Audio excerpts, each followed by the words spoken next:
Por que que o cristão, ele tem tanta dificuldade de falar em sexo, né? Porque é um assunto que deveria ser falado normalmente nas igrejas, especialmente para casais. E por que que existe essa dificuldade tão grande? Negligência. Nós, cristãos, eu nasci no evangelho. Uhum. Tive um período ali de adolescência que afastei, mas glória a Deus que Jesus me resgatou. Mas desde que eu nasci, eu nunca ouvi falar sobre sexo dentro das igrejas. E tem um detalhe. Quando a igreja começou a fazer trabalhos para casais, como retiros, palestras, que não são todas ainda, eles começaram a limitar jovens noivos de participarem dessas palestras, porque pensam o seguinte: se eles ouvirem, vai incentivar a Uhum. fazer. O conhecimento não incentiva a fazer. Ele deixa claro o momento de quando e como fazer quando chegar o momento. E precisa ser dito. Uhum. A igreja, ela ainda tem muitos tabus. Tabus com relação à sexualidade que não são bíblicos. Não são bíblicos. Na verdade, a Bíblia tem mais o que permite do que não permite. Tipo, tabus que você fala. Perfeito. Vamos falar de 3 principais aqui. O número 1, sexo anal. Isso é pecado, não é pecado? Até hoje se perguntam isso. Se eu abrir agora uma caixinha de pergunta no meu Instagram falando dúvidas sobre sexo, virá a pergunta: sexo não é pecado? Sempre tem, todos os dias eu recebo isso. Sexo não é pecado. É pecado, ele é antinatural, ele é insalubre, prejudica... Romanos 1 fala disso, né? Exatamente. E tá muito claro, sodomitas não herdarão o reino dos céus. Aí vem uns, não, ali não são não é prática. Está falando dos moradores de Sodoma. Deixe de conversa. É uma desculpa, né? Exatamente, para tentar dar certo. Sodomia. Se você colocar no Google, muito simples, o que é sodomia? Vai aparecer ali, coito anal, ponto. Uhum. Não tem complemento. E tem pessoas que vão dizer, não, mas sodomia coito anal é entre homem com homem. Não. Na mesma passagem que está escrito que os sodomitas não herdarão o reino dos céus, também está escrito que os homossexuais não herdarão o reino dos céus. Então não faz sentido nenhum haver uma duplicação de informação de prática na mesma passagem. Se já está falando dos homossexuais, por que sodomia seria a mesma classificação? Sodomia é o uso antinatural de um órgão no seu corpo que não foi feito para introdução. Ele foi feito para expelir. Inclusive, é chamado de reto, mas não é reto. Ele faz curvas. E quando há atritos com a penetração, por exemplo, vai abrir fissuras, das fissuras bactérias em si, que vão para a circulação sanguínea, dando problemas como endocardite bacteriana, entre outras, inclusive problemas de câncer. Recentemente, não vou entrar muito em detalhes para a gente não levantar uma polêmica muito alta aqui e dar problema. Você pode ficar à vontade, pode falar o que Mas você quiser. Recentemente, viralizou o vídeo de uma moça, uma cantora, que ela dizia o seguinte: tomar naquele lugar é bom demais. E aí ela dizia, não vou mandar fulano de tal tomar naquele lugar porque tomar lá é bom. Vamos tomar naquele lugar, galera! E ela morreu de câncer naquele lugar. Então, assim, é uma atenção que nós precisamos ter, porque o ânus não foi feito para introdução. Inclusive, tem uma série de problemas que vai se desencadear a nível de saúde quando isso acontece. Não há terminações nervosas suficiente para dar prazer, ou seja, qualquer pessoa que é violado, ele vai sentir dor, não prazer. Então eu já saí da parte do pecado, que a gente já entendeu o que é pecado. Agora estamos olhando para a fisiologia. Deus é perfeito. Se fosse liberado, permitido, não foi para essa finalidade, mas pode fazer, pelo menos a anatomia do corpo iria aceitar isso. E ela não aceita. Ela não aceita. Aí tem um outro problema, então a gente já entendeu, que fisiologicamente não é natural e que biblicamente está claro que é pecado. Aí a gente vai para um outro extremo. E o sexo oral, Ju? Esse aqui sempre levanta problemas. Quando nós vamos para encontros de casais, que entramos nesse aspecto, sempre tem aquela discussão. Eu concordo, eu discordo. Vamos entender isso. À luz da palavra de Deus, você vai de Gênesis a Apocalipse, não tem nenhuma passagem que proíba o sexo oral. Nem a ideia de proibição do sexo oral.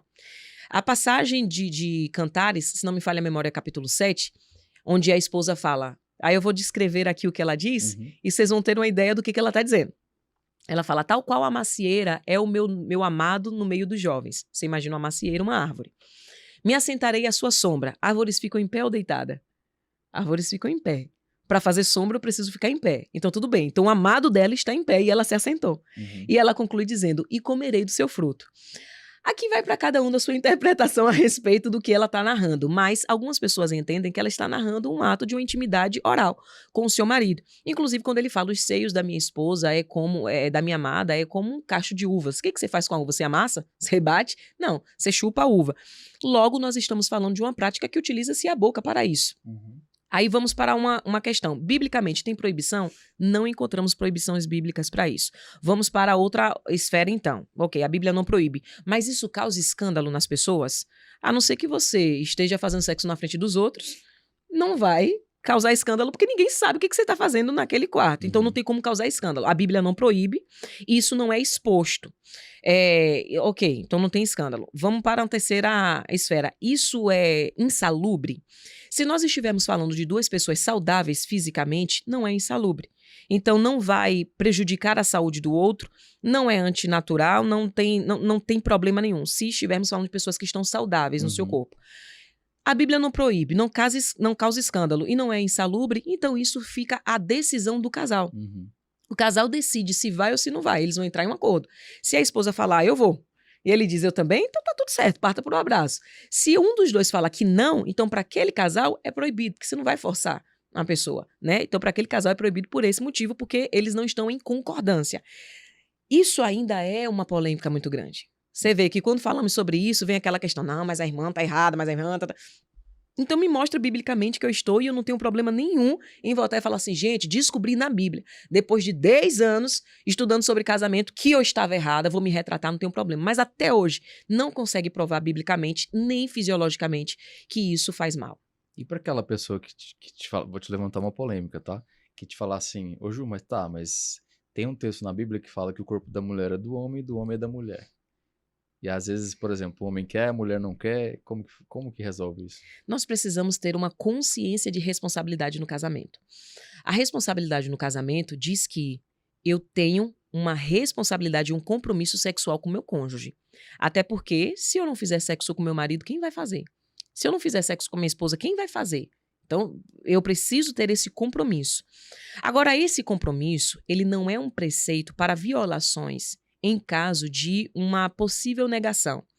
Um exemplo, uma pessoa está doente e ela fala, bem, hoje eu não posso porque eu estou doente. Você tem que fazer porque você é minha esposa, você é meu marido e força. Aquilo ali é uma violação, um abuso sexual e é crime. Uma pessoa está pedindo, pelo amor de Deus, para, e você está forçando, isso é um crime gravíssimo. Não é apenas uma questão de desrespeito, porque já passou do desrespeito. Já entrou na parte criminal. Logo, a responsabilidade, a consciência de responsabilidade é saber, meu corpo é do meu marido, não é de mais ninguém. Ninguém pode ver e ninguém pode tocar nesse corpo, porque pertence a ele. Então, estamos falando de exclusividade. Também estamos falando de responsabilidade, porque na mesma passagem que diz o corpo da mulher não é mais dela, mas do seu marido, do marido não é mais dele, mas da sua esposa, também está escrito que não devemos negar um ao outro. Sim. Então, estamos falando primeiro de uma questão de exclusividade, mas também uma questão de responsabilidade. Não se neguem um ao outro, a não ser que seja por mútuo consentimento. Perfeito. Então, eu posso até ter abstinência sexual desde que haja concordância dentro do casamento. Logo, o corpo é do outro não é um preceito para violações. Até mesmo porque, se nós usarmos Jesus como nosso exemplo, nós pertencemos a ele. Ele criou, mas ele não força entrar na nossa vida. Ele pede, ele fala, venha, ele bate na porta, mas nós autorizamos ou não que ele entre. E isso deve ser assistido no casamento também. Que haja autorização para que você toque no que é seu, mas que haja autorização, porque com essa autorização haverá também respeito.